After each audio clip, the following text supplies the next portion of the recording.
নিজের স্বামীর সাথে যখন বেস্ট ফ্রেন্ডকে আবাসিক হোটেল থেকে বের হতে দেখে রিকশায় বসেই চোখের পানি ফেলতে থাকে টিয়া। এমনও দিন তার জীবনে আসবে এটা কল্পনায় ছিল না। অফিসের নাম করে তবে সে এখানেই সময় কাটায়। কি কমতি আছে তার মাঝে, কিসের অপূর্ণতা রেখেছে একটা নারী হিসেবে নিজের মধ্যে? রূপগুণ সবই তো আছে, যেমন দেখতে সুন্দরী তেমন কাজেও পারদর্শী। আবার বাবার অঢেল অর্থ সম্পদ তো আছেই। এমন মেয়েকেই তো ঘরের বউ করে ছেলেরা। তাও কেন স্বামীকে এভাবে দেখা লাগলো তার?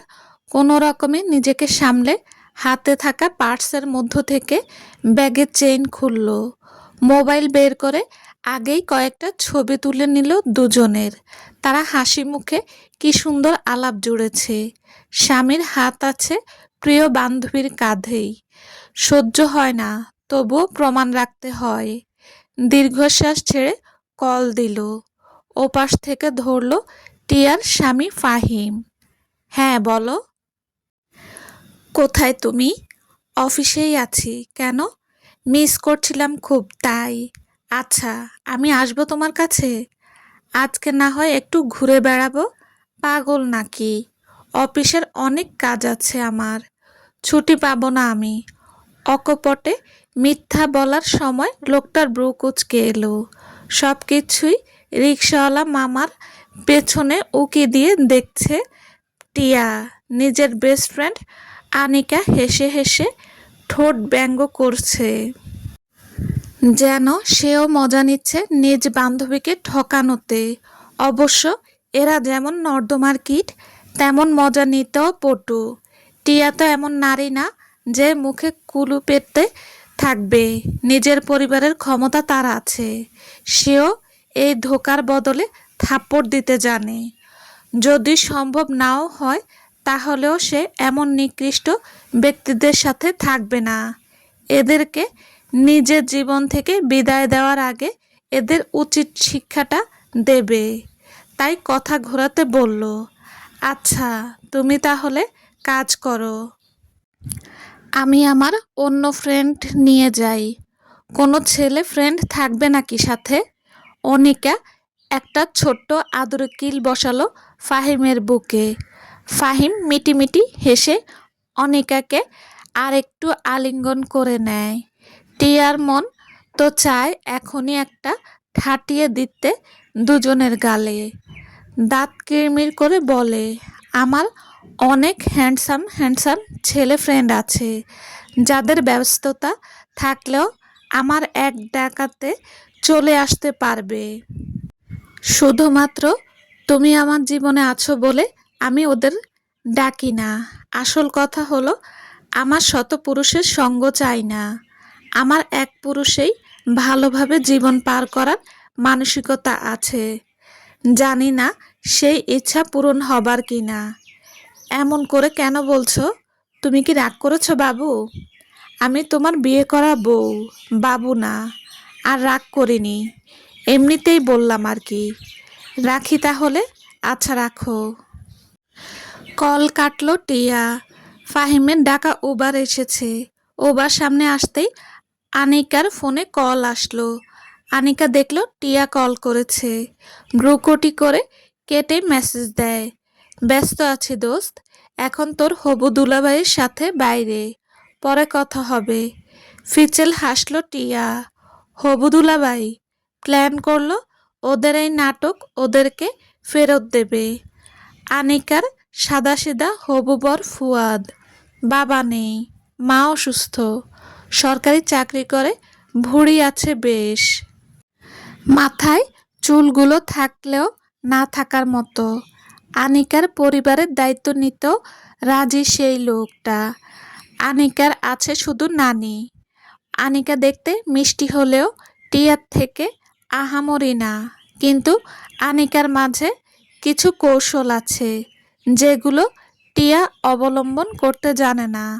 এই যেমন গায়ে ঢলে পড়া, মন গলানো কথাবার্তা, আরও অনেক কিছু। না হলে এমন লো ফ্যামিলির মেয়ে কি আর ইজিলি কৌশলে টিয়ার বেস্ট ফ্রেন্ড হয়? টিয়া তো আনিকার স্বচ্ছ মন দেখেই বন্ধুত্ব করেছিল। ওরা দুজনে উবারে উঠে দুজন দুজনকে জড়িয়ে রেখেছে। টিয়া নিজ চোখে দেখল, চোখ দিয়ে টুপ করে কয়েক ফোঁটা পানি বের হলো। এমন দৃশ্য কোনো মেয়েই মেনে নিতে পারে না। মেয়ের জন্ম হয় এমন এক পুরুষের সাথে জীবন গড়ার জন্য। সেই পুরুষ যদি অন্য নারীর প্রতি আকর্ষিত হয়, তাহলে মেয়েদের জীবন থাকলো কি? বুকের মাঝে শূন্যতা বোধ করছে টিয়া।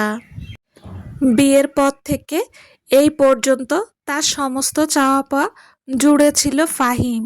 যাই করবে, যাই খাবে, ফাহিম ব্যতীত ভাবেনি। এমন তো না যে আনিকাকে ফাহিমের সাথে অহরহ ঘুরেছে বা আনিকাকে নিয়ে মিষ্টি মিষ্টি কিছু কথা বলেছে। ওই তো বিয়ের দিনই শুধু দুজনের আলাপ। এরপরেই কি তাহলে আনিকার কুনজর লেগে গেল? কুনজর খুব ভয়ানক এক দৃষ্টি, যেটা বোঝা বড় দায়। একবার কুনজরে পড়লে জীবন হয়ে যায় মরুভূমির মতো। যদি একটু কষ্ট করে ওরা 4-5 কদম পিছনে রিকশায় চোখ রাখত, দেখতে পেত তারা ধরা পড়েছে। টিয়া একবার ভেবে নিল তালাক দেবে ফাহিমকে, মুক্ত হবে নিজেও। আবার ভাবল তালাক দিলেই কি এরা সোজা পথে আসবে? এদেরকে ছেড়ে দিলে এই পরক্রিয়া বাড়তেই থাকবে। তাই টিয়া কৌশল অবলম্বন করতে চাইল। এর মন কৌশল যেন ওরা ওদের পরক্রিয়ার জন্য নিজেদের ঘৃণা করে। এই পরক্রিয়ার জন্য আপনজনকে হারানোর কষ্ট যেন তারাও হাড়ে হাড়ে বুঝতে পারে। আর কতবার মানুষ শুধু পরক্রিয়া দেখে নিজেকে আঘাত করবে। অন্যায়কারীদের শাস্তিও তো প্রাপ্য। এখন শুধু ভাবতে হবে কী উপায়ে শাস্তি দেওয়া যায়। বাসায় এসে টিয়া কিছুক্ষণ ধরে চোখের উপর হাত রেখে ইজি চেয়ারে বসে চিন্তাধারায় মন রাখল। এক একটা প্ল্যান সাজালো, আবারও সেটা বদলালো। কারণ কিছু সময় শাস্তি দিতে গেলেও তাতে ব্যাঘাত ঘটবে। মুদ্রার যেমন দুপিঠ, একটা সম্পর্কের মাঝে স্বামী স্ত্রীর ঠিক তেমন দুটো অবদান রাখে। একটু ভেবে ফোনে নোট করতে বসলো ফাহিম তাকে কি কি দিয়ে খুশি রাখছে আর সে ফাহিমকে কি কি দিয়েছে। আজকের হিসাব টিয়া করতো না যদি এটা বিচ্ছেদে পরিণত না হতো। একটা নারীকে চোখ কান খোলা রেখেই জীবনের লম্বা রাস্তাটা এগিয়ে নিয়ে যেতে হয়। ফাহিমের মতো স্বামী কপালে জুটলে নারীর জীবন হয়ে যায় মরুভূমির মতো জলশূন্য। শুকনো এলাকায় গাছবিহীন পরিবেশ। টিয়া নোট করার মাঝে চোখ মুছছে অজস্রবার। নিয়তি কি এটাই ছিল? মানতে যে খুব কষ্ট। স্বামী কেন এমন হয়? কেন সে নিজ বউকে নিয়ে খুশি না? স্বামীর দিক বুঝতে পারছে না, এর মধ্যে আবার নিজের বেস্ট ফ্রেন্ড কিভাবে নারী হয়ে নারীর সংসার চুরমার করে। এই নারীদের মন এমন কেন? এরা কি নিজেদের জন্য একটা সংসার গড়ে সুখে জীবন পার করার সিদ্ধান্ত নিতে জানে না? কেন তাদের অন্যের স্বামীর দিকেই চোখ রাখতে হবে? পৃথিবীতে তো ছেলেদের অভাব নেই, তবুও কেন অন্যের স্বামীর প্রতি টান? ভাবতে গিয়ে ওই দুটো মানব মানবীর উপর ঘৃণায় মাথা চাড়া দিচ্ছে। গলা শুকিয়ে আসছে, চোখের পানি বাড়তে থাকে। দুজনকে খুন করার মতো ইচ্ছাশক্তি জাগ্রত হয়। অনেক ভেবে কিছু একটা খুঁজে পেল।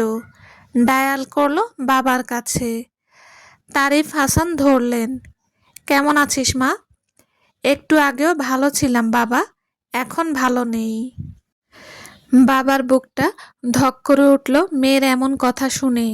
যাকে ভালোবাসে তার সাথেই তো বিয়ে দেওয়া। তাও কেন ভালো নেই মেয়ে?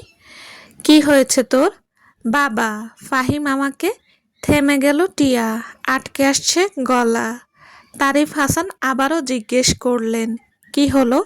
ঠকিয়েছে বাবা। ও একটা নোংরা লোক, ভালোবাসার অভিনয় করে আমার সাথে।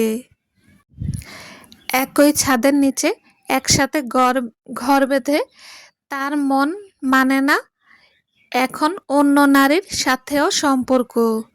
বলতে গিয়ে যে কতবার টিয়ার গলা আটকে আসলো, এটা ফোনের অপর প্রান্ত থেকে বুঝতে পারে তারিফ হাসান। মেয়ের কষ্ট সহ্য করা বড় দায়, ছোট থেকে বড় করা মেয়ে তার। আদরে আদরে রেখেছে, চোখের পানি ফেলার সুযোগ দেয়নি কখনো। আজকে মেয়ে কান্না করছে, তাও কিনা যাকে বিশ্বাস করে মেয়েকেই বিদায় দিল।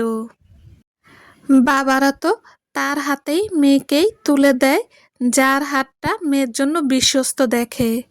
তাও কিনা বুঝতে বা মানুষ চিনতে অসুবিধা হলো। তুই শান্ত হ মা, আমি আসছি তোর কাছে। ওই জানোয়ারকে আমি শায়েস্তা করব, জেলের ভাত খাওয়াবো। আমার মেয়েকেই ঠকায়।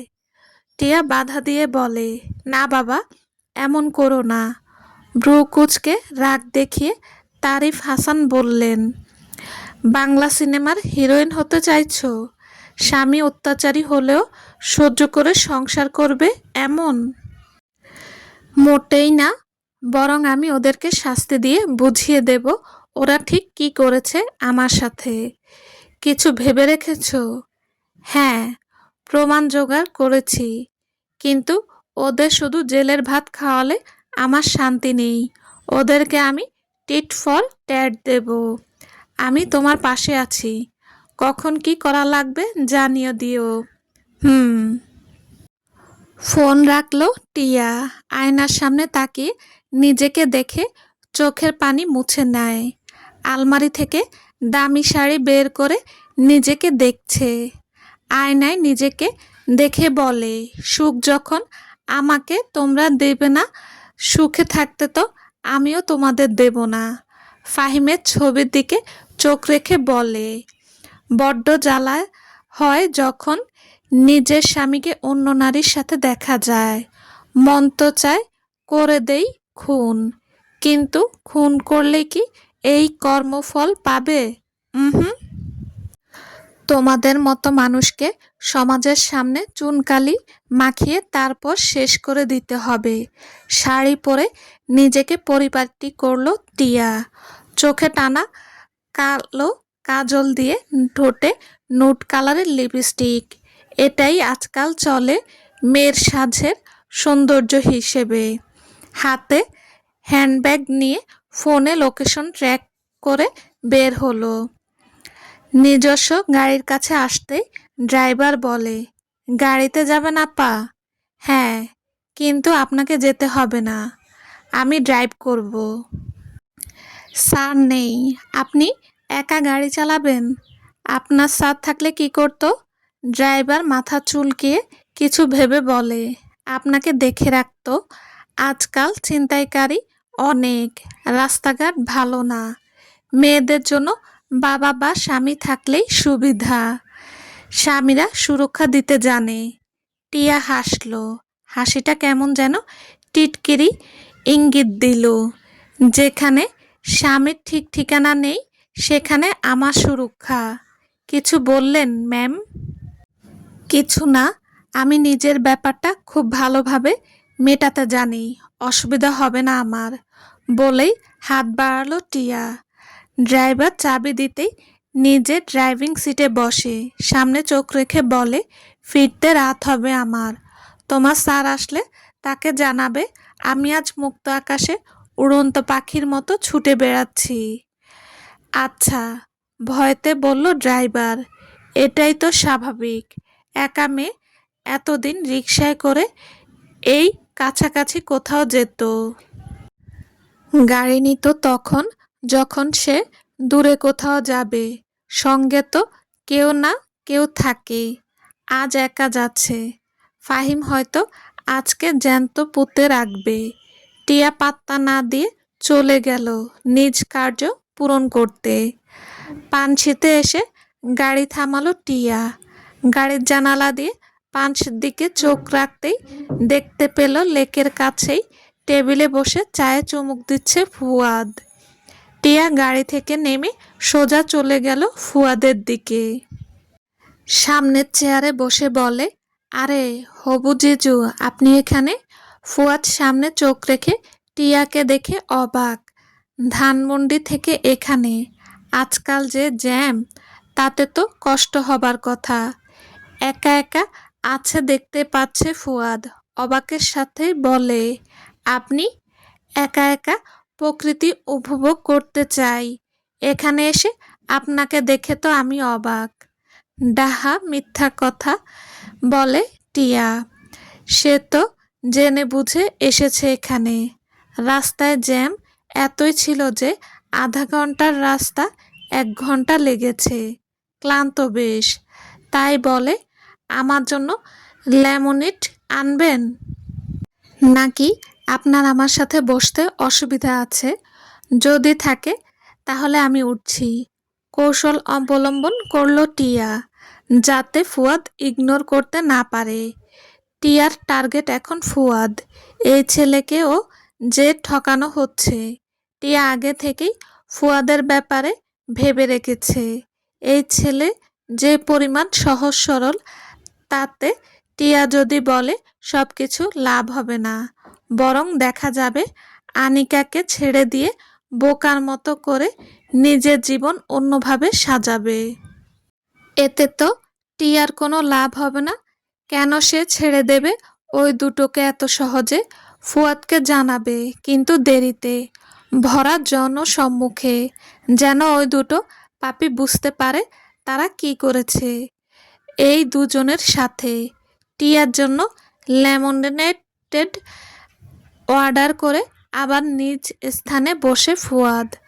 লোকটা দেখতে একদম সুদর্শন না। মাথায় চুল আছে, কিন্তু না থাকার মতো। গোল ফ্রেমের চশমা, যার নেই কোনো স্টাইল। মোটাসোটা আছে লোকটা।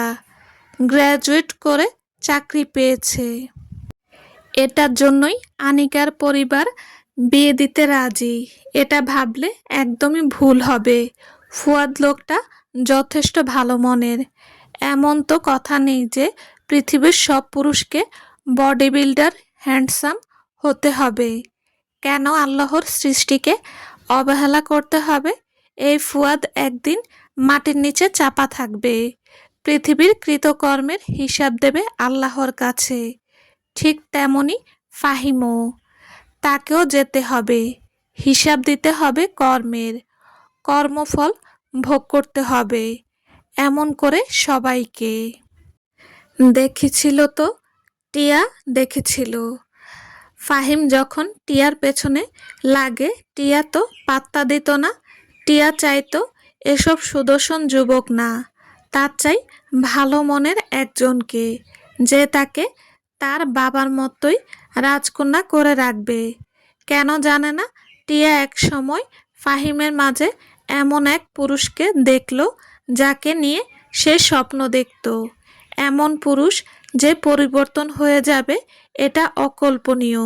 সেই সাথে আনিকা, আহা কি সুন্দর গা ঘেঁষে দোস্ত বলে আহ্লাদি কথা। টিয়া ছাড়া যেন কিছুই বুঝতে পারে না। এখন তারা দুজনেই টিয়ার জীবনকে শেষ করতে চাইল। লেমনেড আসার পর টেবিলের উপর একটা শব্দ হয়। টেবিলের উপর গ্লাস রাখতেই শব্দটা হওয়া আর কি। টিয়া আর ফুয়াদ দুজনে দুজনের দিকে চোখ রাখলো। দুজনে যেন অন্য ভাবনায় ছিল। এখন ভাবনার ছেদ পড়ে। দুজনেই মুচকি হেসে চোখ সরিয়ে নেয়। টিয়া লেমনেড নিয়ে ফুয়াদের উদ্দেশ্য করে বলে, আনিকাকে আপনি খুব ভালোবাসেন, তাই না ভাইয়া? ফাহাদ মৃদু হেসে মাথা নিচু করে নীরবে জানিয়ে দিল, হ্যাঁ, ভালোবাসে সে। আনিকা লেমনেড নিয়ে হতাশ হওয়ার নিঃশ্বাস নেয়। কবে বিয়ে করছেন আপনারা? পরশু। কার্ড দিলেন না যে? আমি কি ইনভাইটেড না?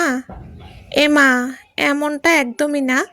আসলে অনুষ্ঠান করে বিয়ে করব না তাই। আনিকার তো স্বপ্ন অনুষ্ঠান করে বিয়ে করা, ঠিক যেভাবে আমি করেছিলাম। ফুয়াদ মুখটা এমন করলো যেন তার মনটা খারাপ। আসলে তো তাই। এত টাকার মালিক সে না যে অনুষ্ঠান করবে। ফুয়াদের চাহনি দেখে টিয়া বলে, আহামরি অনুষ্ঠান না হোক, ছোট খাটো একটা পার্টি আমরা ফ্রেন্ডজন মিলে রাখতে পারি।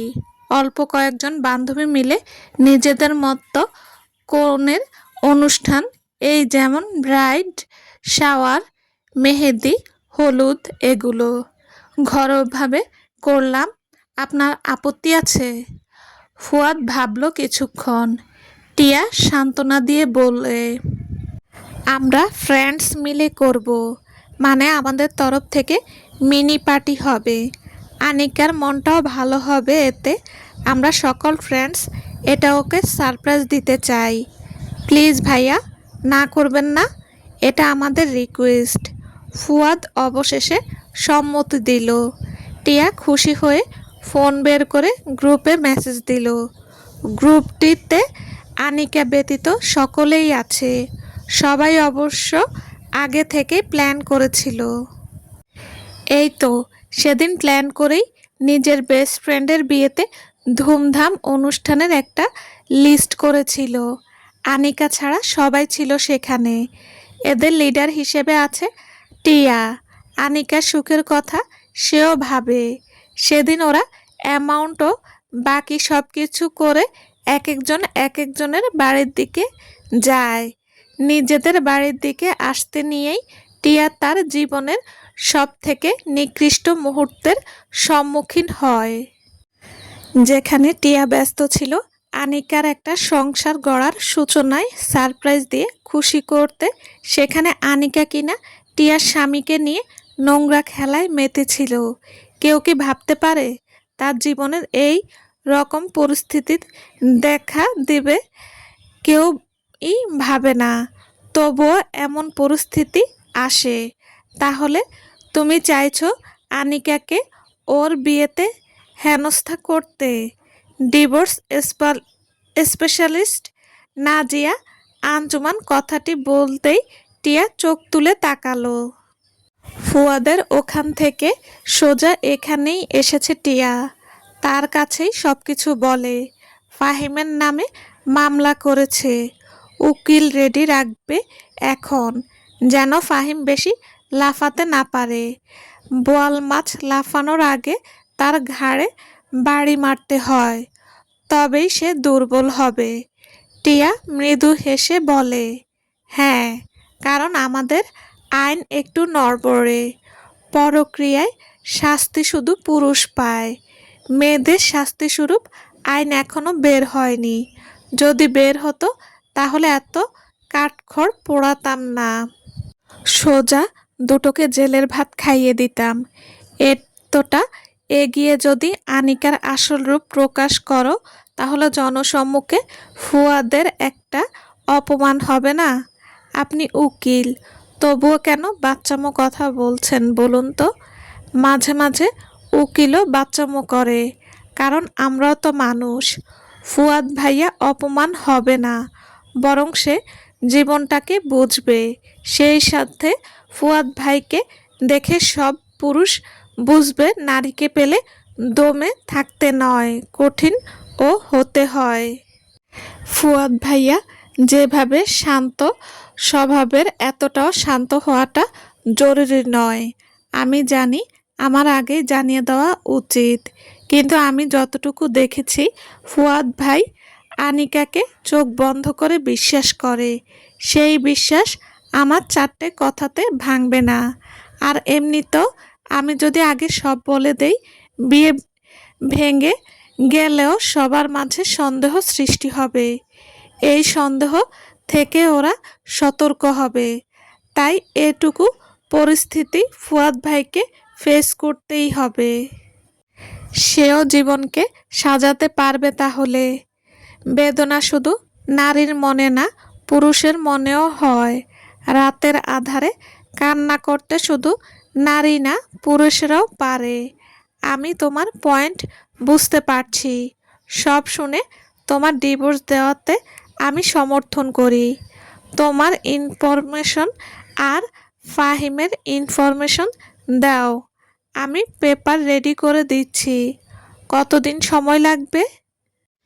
একটু কমই সময় লাগবে, কারণ আমাকে 5 দিন পরেই সিলেট যেতে হবে। ঘুরতে? হুম, ওখানে সেটেল হতে। ঢাকা শহরে আমি এসেছি 27 বছর হবে। এর আগে ওখানেই আমার সংসার ছিল। এখানে নেই? না। কি হয়েছে? কোনো এক না, দুজন প্রতারকের পাল্লায় পড়ে আমারও ডিভোর্স হয়। ঠিক তোমার মতোই। স্বামী আর নিজের প্রিয় বান্ধবী। আমার অবশ্য একটু তফাৎ ছিল। আমি আমার সেই বান্ধবীকে বাড়িতে আশ্রয় দিয়েছিলাম কয়েকদিনের জন্য। সে যে উপকারের প্রতিদান এটা দেবে বুঝতে পারিনি। ওকালতি? আমি ওকালতি নিয়েই পড়তাম। পড়ার মাঝে আমি মা হবার খবর পাই। সেও খুশি ছিল। বান্ধবী তো নাচতে নাচতে আমার স্বামীকে আকর্ষিত করে নিল। ডেলিভারির দিন জানতে পারলাম আমার সন্তান মারা গেছে, কারণ আমি অতিরিক্ত মানসিক চাপ নিতে পারিনি। এরপর তালাক দিয়ে চলে আসি। শাস্তি দেননি তাদের? দেওয়া হয়নি। মানসিক অবস্থা খারাপ ছিল। কি করব না করব মাথায় কাজ করতো না। বাবা অনেক কষ্টে সামলায় আমাকে। ওনাকে তালাক দেওয়ার পর 2 মাস আমি হাসপাতালে ভর্তি ছিলাম। চোখের সামনে দুজনের বীভৎস দৃশ্য ফুটে উঠত। মাঝরাতে মোটা পেটটা নিয়ে যখন পাশের ঘরে যাই, সেই দৃশ্য আজও ভুলতে পারিনি। আপনি সশরীরে ওদেরকে দেখেছিলেন? ভাগ্য ভালো, আমি শুধু বাইরে থেকে দেখেছি। আমি ওদের কখনো ক্ষমা করতে পারবো না। ক্ষমা করাও উচিত না। ওদেরকে শাস্তি দেওয়ার কথা কি পরে ভাবেননি? ভেবেছিলাম আমি, কিন্তু দেরি করি। ওই যে বললাম, অনেক ভেঙে পড়ি। স্বামী ও প্রিয় বান্ধবীর নোংরামি, বাচ্চা মারা যাওয়া, তাকে একবার ছুঁয়ে আদর করতে পারলাম না। আমার শাশুড়ি আমার পক্ষে ছিলেন। তিনি তার ছেলেকে ত্যাগ করে সমস্ত সম্পত্তি আমার নামে করে দেন। আমি নেইনি, বরং সেখানে আশ্রম করেছি। আশ্রমের সবাই আমাকে খুব মিস করে। ওদেরকে দেখতেই যাব, সেই সাথে সেখানে থাকবো ভাবছি। এখানে নিজেকে একা লাগে খুব, আর একা জীবন কাটাতে পারি না। এবার একটু সঙ্গী প্রয়োজন। হুম, জীবন সঙ্গী না, পথে দেখা হবার সাথে মুখে হাসি রেখে গল্প করার জন্য। আপনি এরপর বিয়ে করেননি? না, কোনোদিন পারবো না, তাই মুভ অন করিনি। টিয়ার চোখ বেয়ে পানি পড়ল। মানুষটা কতটা স্ট্রং হয়েছে বুঝতে পারলো এখন। আনিকার এখন হাতে মেহেদি দেওয়া হচ্ছে। সামনেই বসে আছে টিয়া, তনয়া, রিমি, আরও কিছু বান্ধবী। আনিকার নানি ঘুমিয়েছে, রাত জাগেন না তিনি। টিয়া নিজের মতো হাতে মেহেদি দিচ্ছে। রিমি এসে টিয়ার কাঁধে হাত রেখে বলে, তুই তো অনেক লাকি রে। ফাহিম ভাইয়া কত যত্ন নেয় তোর। তোকে দিয়ে গেল, আবার নিয়েও যাবে বলল। টিয়া স্লান হেসে বলে, সেদিন পানশিতে গিয়েছিলাম মনে আছে, ফুয়াদ ভাইকে ইনকারেজ করতে। ওই দিন বাসায় ফিরে দেখি ফাহিমের কি দুশ্চিন্তা। মনে হচ্ছে আমাকে ছাড়া সে মারাই যাবে এমন। আনিকার চোখের দিকে চোখ রেখে বলে টিয়া। আনিকার মুখভঙ্গি স্বাভাবিক। সে হেসে হেসে মেহেদি দিচ্ছে হাতে। তনয়া ফোন টিপছিল। ফোনটা বন্ধ করে বলে, আজকাল স্বামীরা যা হয়েছে না, ঘরে বউ রেখে বাইরে মেয়ে নিয়ে ঘোরে। ফাহিম ভাই যেমন তোকে নিয়ে সেনসিটিভ, আমি তো বলবো তুই ভাগ্যবতী, তোর মতো রূপবতী পেয়ে সেও ভাগ্যবান। স্বামীদের চোখ বন্ধ করে বিশ্বাস করতে নেই, পরে ওরা ওই বন্ধ চোখের আড়ালে কাণ্ড ঘটিয়ে বসে। রিমির কথা শুনে হেসে দেয় তনয়া, বাকিরাও হাসে। টিয়া ফিচেল হেসে বলে, এমন স্বামীকে তো জুতা দিয়ে পেটানো উচিত, যে স্বামী ঘরের বউ রেখে রাস্তার মেয়েদের সাথে মেলামেশা করে। ফাহিম হাসি মুখে এসেছিল টিয়াকে নিতে। দরজার কাছে দাঁড়াতেই টিয়ার এমন কথা শুনে থমকে গেল। টিয়া আবারও বলে, আমি বুঝি না বিবাহিত পুরুষদের প্রতি কেন এত টান রাস্তার মেয়েদের। ওরা কেন নিজেদের পতিতার দিকে টেনে নেয়। আনিকার হাত কেঁপে ওঠে। মেহেদি দেওয়া মেয়েটি বলে, হাত নাড়াবেন না, মেহেদি নষ্ট হবে। আনিকা স্বাভাবিক হলো। টিয়া দেখে আবারও রিমির দিকে ফিরে বলে, সেদিন গার্লস গ্রুপে একটা পোস্ট দেখলাম, মেয়েটার স্বামী নাকি বেস্ট ফ্রেন্ডের সাথে। ছি, আবার এমনও হয় দুলাভাই হয়ে শালির সাথে। অনেক সময় তো ভাবে দেবর, এরা সম্পর্ক কোথায় কোথায় নিয়ে যাচ্ছে। রিমি নাক সিটকে বলে, ওই যে বলি পতিতা, আসলে আজকাল পতিতা শুধু পতিতালয়ে না, পতিতা থাকে ঘরে ঘরে। ওসব মারাই পারে সংসার ভাঙতে। স্বামী নামক যে পুরুষগুলো ওই মাগুলোর কাছে যায়, ওদেরকে ধরে গাছের সাথে বেঁধে ঝাঁটা দিয়ে পেটানো দরকার। ভিডিও করে সোশ্যাল মিডিয়াতে পাবলিক করা উচিত। বেশ্যাদের সাথে যদি এতই মজা লাগে ঘুরতে, ঘরে বউ কেন রাখে ওরা। টিয়া এবার রিমির হাত ধরে সান্ত্বনা দিয়ে বলে, এত হাইপার হচ্ছিস কেন দোস্ত? পরক্রিয়া নামটাতেও ঘৃণা লাগে আমার। ওরা কি একবারও ভাবে না ওরা ঠিক কি করছে? যখনই শুনি ওরা পরক্রিয়া করে, মন তো চায় ওদের মুখে থু মেরে আসি। সুযোগ পেলে একদিন না হয় মেরেই দিবি। তনয়া বলে ওঠে, আমি তো সুযোগ পেলে মেয়েটার চুলের মুঠি ধরে নাকে খড় দেওয়াবো, আর ওই নরপিচাস পুরুষটার গালে জুতা দিয়ে মারবো। সত্যি পারবি তো? একদম পারবো। তারা যদি পরক্রিয়া করতে পারে, আমি কেন ওদেরকে শাস্তি দিতে পারবো না? জানোয়ারের দল দুটোকেই মেরে ফেলতে হবে।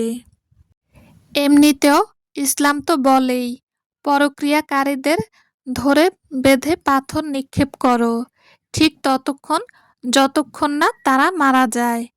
কেঁপে ওঠে আনিকা, শুকনো ঢোক গিলে বলে, তোরা আমার মেহেদি অনুষ্ঠানে কি এক পরক্রিয়া নিয়ে পড়লি? তিনজনেই স্বাভাবিক হলো। রিমি বলে ওঠে, সরি সরি দোস্ত, বেশি হাইপার হয়ে গেছি। জানিসই তো আপুর মৃত্যুর পর আমি পরক্রিয়া শব্দটা কতটা ঘৃণা করি। ওই লোকটা আপুর সাথে এমন না করলে আপু দুশ্চিন্তায় রোগ বাঁধিয়ে মারা যেত না। ওই সময়ের পর থেকে ঘৃণা লাগে এগুলো।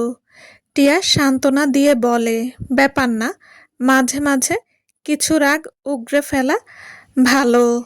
এখন এই বিষয় বাদ যাক, কাল সকালে এসে কিন্তু হলুদের অনুষ্ঠান সারতে হবে। বিকালেই তো বিয়ে, সবাই আবারও আনন্দে মশগুল। ফাহিম এসে টিয়াকে ডাক দেয়। টিয়া পেছন ফিরে বলে, এত তাড়াতাড়ি এলে? সকালে আবার আসবে তো? টিয়া এবার বন্ধু মহলের দিকে ফিরে বলে, দেখ কত চিন্তা। সবাই হাসলো শুধু। আনিকা রেগে ফেটে যাচ্ছে যেন। টিয়া উঠে চলে যেতে নিয়ে আবারও পিছু ঘুরে আনিকার কাছে এসে মেহেদি দেওয়া আপুকে বললে, বরের নাম ফুয়াদ, আপনি পুরো নামটাই লিখবেন, ছোট করে এফ লিখবেন না। আনিকার চোখের দিকে চোখ রেখে বলে, আসি দোস্ত। আনিকাও সহানুভূতি দেখিয়ে বলে, আচ্ছা দোস্ত, সময় মতো আসবি কিন্তু। চলে গেল টিয়া। গাড়িতে উঠে জানালার দিকে চোখ রাখলো। ফাহিম বলে ওঠে, মন খারাপ? বান্ধবীর বিয়েতে সবাই আছে, শুধু আমাকেই যেতে হচ্ছে। ভালো লাগে নাকি? মন খারাপ করো না জান। তুমি তো জানোই, তোমার বুকে মাথা না গুজলে আমার ঘুম আসে না। টিয়া ফাহিমের দিকে চোখ রেখে হালকা হাসলো। ফাহিম ড্রাইভে মন দেয়। বাসায় এসে টিয়া জুয়েলারি খুলে ওয়াশরুমের দিকে যেতে নিলে ফাহিম টিয়ার হাত ধরে নিজের কাছে আনে। রোমাঞ্চকর পরিবেশ তৈরি করে ফাহিম। টিয়ার মুখে যেই চুম্বন দিতে নেবে, টিয়া সরে যায়। বলে, ক্লান্ত লাগছে খুব, এখন একটু ঘুমাতে চাই। টিয়া দ্রুত ওয়াশরুমে চলে যায়। ফাহিম বিড়বিড় করে বলে, দিন দিন আমার থেকে শুধু দূরেই যাচ্ছ। পরদিন হলুদের অনুষ্ঠান হলো আনন্দ হাসি ঠাট্টার সাথে। এখন আনিকাকে বউ সাজানো হচ্ছে। গুটি কয়েক বান্ধবী নিয়ে আয়োজন বলে তারাই নিজ হাতে ঘর সাজিয়েছে। আনিকার নানি আনিকাকে দেখছে মন ভরে। ড্রয়িং রুমে ছেলেরা এখনো এদিক ওদিক সামলাচ্ছে। ছেলেরা বলতে বান্ধবীদের স্বামীরাই। ফাহিম নিজেও আছে তাদের সাথে। দেখে মনে হচ্ছে কত শান্তিপূর্ণ পরিবেশ, সবাই কত সুখী। ফুয়াদ এসেছে 2 কলিগ নিয়ে। পরিবার বলতে মা আসেনি, সে এখানে। বৌমা আসলে তাকে আপ্যায়ন করতে হবে তো। সেই কাজে বাসায় আছে। অসুস্থ মানুষটি ছেলে বউয়ের জন্য টুকটাক কাজ করে যাচ্ছে। বর এসেছে শুনে সবাই বাইরে আসে। দুষ্টুমি করে সবাই শরবতে ঝাল লবণ মিশিয়ে খাওয়ায়। এটাকে মজাই বলে সবাই। ফুহাদ মেনে নিল হাসি মুখে। বরের আসনে বসিয়ে দিতেই তার সামনের দিকে আনিকাকে আনা হয়। দুজনকে সামনাসামনি বসিয়ে বিয়ে দেবে। কাজী এসেছেন মাত্র। একটু কথাবার্তা বলেই যেই বিয়ে পড়াতে নেবে, টিয়া বলে ওঠে, আমার একটু কথা ছিল। সবাই ভ্রুকুটি করে তাকালো। টিয়া সবাইকে হাত দিয়ে থামিয়ে বলে, আসলে আমার বেস্ট ফ্রেন্ডের বিয়েতে একটা গিফট দেওয়া ছিল। রিমি বলে ওঠে, গিফট পরে দিবি, আগে ওদের বিয়েটা হোক। হুম, আগে গিফট দিতে চাই, পরে না হয় বিয়ের কথা ভাবা যাবে। এটা এবার কেমন কথা? দেখ তো আগে। টিয়া এবার একটা বক্স নিয়ে আনিকার সামনে দিয়ে বলে, তোর জীবনের সব থেকে বড় মূল্যবান গিফট এটা। খুলে দেখ দ্রুত, না হলে মিস করবি। আনিকা হতবম্ব হয়ে টিয়াকে দেখে। গিফট বক্স খোলে, দেখেই অবাক হলো সাথে সাথে। হাত থেকে বক্স নিচে পড়তেই কিছু ছবি ছড়িয়ে ছিটিয়ে গেল সব জায়গায়। আনিকা উঠে দাঁড়িয়ে তাকালো টিয়ার দিকে। টিয়া মুখে হাসি বজায় রেখে দেখছে আনিকাকে। এই হাসি আনন্দের না, ক্ষোভের হাসি দেখে বোঝা যায়। আনিকাকে অবাক হতে দেখে ছবিগুলো একে একে সবাই উঠিয়ে দেখে। রিমি নাক মুখ কুঁচকে বলে ওঠে, ছি। টিয়া বলে ওঠে, আমার স্বামীকে নিয়ে বিছানায় কাটাতে তোর বিবেকে কাজ করেনি তাই না? ফাহিম আঁতকে ওঠে। ছবিগুলো দেখে সেও কেঁপে উঠল। ফুয়াদ চশমা খুলে পাশে রাখে। সে যেন বিশ্বাস করতেই পারছে না। মন বলছে, মেয়েটা তো নরম মনের, এমন করতেই পারে না। মস্তিষ্ক বলছে, এভাবে ঠকাতে লজ্জা লাগেনি, অন্তত আমাকে না হোক নিজের বান্ধবীকে কিভাবে। ফাহিম এগিয়ে এসে টিয়ার পাশে দাঁড়িয়ে নিজের হয়ে কিছু বলতে নেবে, টিয়া সেই সুযোগ দিল না। ফাহিমের গালে 5 আঙ্গুলে ছাপ বসিয়ে দিল। টিয়া দূরে সরে গেল। দরজার কাছে ওর বাবা তারিফ হাসান দাঁড়িয়ে আছেন। টিয়া গিয়ে বাবাকে বলে, ডিভোর্স লেটার এসেছে? তারিফ হাসান ডিভোর্স লেটার দিয়ে বলেন, কালকেই এসেছিল, তুমি এখানে আনতে বললে তাই আমি এখন আনলাম। টিয়া ডিভোর্স লেটার হাতে নিয়ে ফাহিমের দিকে তাকায়। ফাহিম ডিভোর্সের কথা শুনে আকাশ থেকে পড়ল। টিয়া সবার দিকে তাকিয়ে বলে, আমি কাগজে সই করব, কিন্তু তার আগে রিমি তুই নাকি কি করবি বললি? ওগুলো কর, আমিও দেখি পরক্রিয়ার শাস্তি কেমন হয়। মনকে শান্তি দিতে চাই ওদের শাস্তি দেখে। রিমি এসে দাঁড়ালো আনিকার সামনে। তনয়া এসে ঘৃণা ভরা দৃষ্টিতে দেখে আনিকাকে। তনয়া প্রথমে বলে, আমি কখনো ভাবিনি তুই এমন জঘন্য কাজ করবি। বলেই আনিকার বধূ সাজের খোপাটা নিজের হাতের মুঠোয় নিয়ে বলে, বান্ধবী নামের কলঙ্ক তুই। এতই যখন নোংরা খেলা খেলতে ভালো লাগে তাহলে পতিতালয়ের খাতায় নিজের নাম দিয়ে রাখতি। কেন তোরা সংসার ভাঙতে গেলি? রিমি এবার থু মেরে দিল আনিকার মুখে। ছবিগুলো দেখিয়ে বলে, এই দৃশ্য যে তোকে নিয়ে দেখব এটা কখনো ভাবিনি আমি। হাত উঁচিয়ে থামালো। হাত নোংরা করবে না সে। পায়ের জুতা খুলে কয়েকটা চড় বসিয়ে দিল আনিকার গালে। এক কোনায় মুখে কাপড় দিয়ে কান্না করছে আনিকার নানি। তার নাতনির কর্মের ফল এগুলো। ফুয়াদের চোখের কোনা লাল হয়ে এসেছে। পুরুষ মানুষ কান্না করবে না। লজ্জায় দুজন কলিকের দিকে তাকালো। তারপর মাথা নত রেখে দাঁড়িয়ে রইল। টিয়া বলে ওঠে, আমি ওদেরকে অনেক আগেই ধরেছি। স্পাই লাগিয়েছি আরও প্রমাণের জন্য। তাই এতদিন চুপ ছিলাম। এখন স্ট্রং প্রমাণ পেলাম। দুঃখিত ফুয়াদ ভাইয়া, আমি চাইতেও আপনাকে বিনা প্রমাণে কিছু বলতে পারিনি। হ্যাঁ, আমি প্রথম দিনের কিছু ছবি তুলেছিলাম, কিন্তু ওগুলো কেন জানি স্বাভাবিক ছবি লাগলো। মানে কথা ঘোরানোর মতো ছিল। ওরা চাইলেই কথা ঘুরাতে পারত। তাই আমি ওদেরকে সেই সুযোগ দেইনি। আমি ফাহিমকে তালাক দেব, সেই সাথে আইনি শাস্তি। আপনি না হয় আনিকাকে দেখলেন। ফুয়াদ সব শুনে কিছু না বলেই চলে যায়। বুঝিয়ে দিল বিয়েটা হবে না। আনিকা ধপাস করে বসে পড়ে মেঝেতে। ফাহিমকে দেখছে এখন সবাই। রিমি আর তনয়ার স্বামী এসে ফাহিমের পাশে দাঁড়ালো। দুজনেই তাদের বউদের ইঙ্গিত বুঝে ফাহিমের হাত দুটো ধরে নেয়। ফাহিম ছাড়ানোর চেষ্টা করে। রিমি এসে জুতাটা দিয়ে ফাহিমের গালে আঘাত করতে লাগলো। টিয়া দেখছে শুধু। চোখ দিয়ে পানি পড়ছে টিয়ার।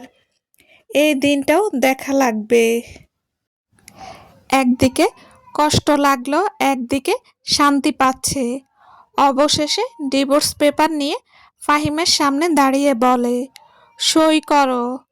ফাহিম কাঁপা কাঁপা কণ্ঠে বলে, আমাকে ক্ষমা করে দিলে হয় না? না, হয় না। কারণ কি জানো? কারণ আমি তোমার সাথে থাকলে এই দৃশ্যগুলো সবসময় মনে রাখবো। তোমার কাছে যেতে আমার ঘৃণা লাগবে, আমার অস্বস্তি লাগে। মনে হয় তোমাকে শেষ করে দেই, নিজেকে শেষ করে দেই। তোমরা পরক্রিয়া করলেও যন্ত্রণা আমাদের মতো ঘরোয়া বউদের। এটা একবারও বোঝো তোমরা। যখন বুঝতেই পারো না তখন বাদ, দরকার নেই সংসার করা। আমি বিচ্ছেদ চাই এই নষ্টামি জগৎ থেকে। ফাহিম আরও মিনতি করে, কিন্তু ফল শূন্য। টিয়া তালাক দিবেই, তাই তালাক হলো ফাহিমের সাথে।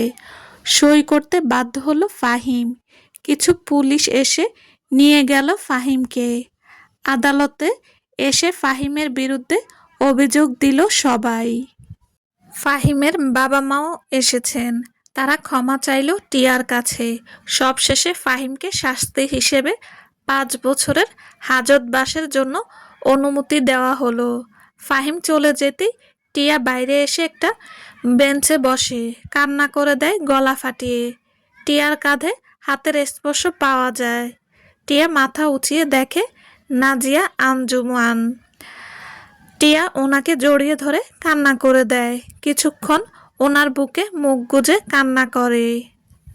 নাজিয়া আঞ্জুমান টিয়ার মাথায় হাত বুলিয়ে বললেন, তোমাকে দেখে আমি খুব খুশি। তোমার মধ্যে যে প্রতিভা দেখেছি এটা আমার মধ্যে ছিল না। থাকলে আমি ওদের শাস্তি দিয়ে একটু শান্তি পেতাম।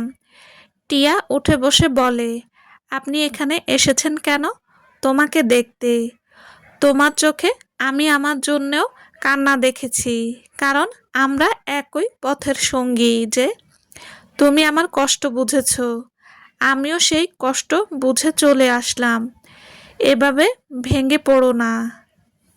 নিজেকে সামলাও, প্রতিষ্ঠিত হও, আর আশা কমিয়ে দাও নিজেদের সাথে মিশে থাকা ব্যক্তিদের থেকে। টিয়া মাথা উপর নিচ করে হ্যাঁ জানালো। তারিফ হাসান উকিলের সাথে কথা বলা শেষ করে এগিয়ে আসলো টিয়ার কাছে। নাজিয়া আঞ্জুমানের পেছনে দাঁড়িয়ে টিয়ার উদ্দেশ্যে বললেন, বাসায় চলো, তোমার মা তোমার জন্য অপেক্ষা করছে। পরিচিত কণ্ঠ শুনতে পেয়ে নাজিয়া আঞ্জুমান পিছনে ফিরলেন। তারিফ হাসানকে দেখে অবাক হলেন। তারিফ হাসান যেই দেখতে পেলেন নাজিয়া আঞ্জুমানের মুখশ্রী, তিনি যেন থমকে গেলেন। টিয়া এগিয়ে এসে বলে, চলো বাবা। নাজিয়া আঞ্জুমানের দিকে ফিরে বলে, আসি আন্টি। নাজিয়া আঞ্জুমান থমকে গেলেন। টিয়া ওর বাবার হাত ধরে হাঁটতে নেয়। কিছু দূর যেতেই তারিফ হাসান পিছনে ঘুরে তাকান। নাজিয়া আঞ্জুমান হাসলেন, ঠোঁট প্রসারিত করে হাসলেন। তারিফ হাসানের কানে ভেসে আসলো সেই পুরনো কথা, কর্ম কিন্তু ফিরে আসে তারিফ। আজ তুমি আমার সাথে যা করলে, এটা তোমার জীবনেও কোনো না কোনোভাবে ফিরে আসবে। দেখে নিও তুমি।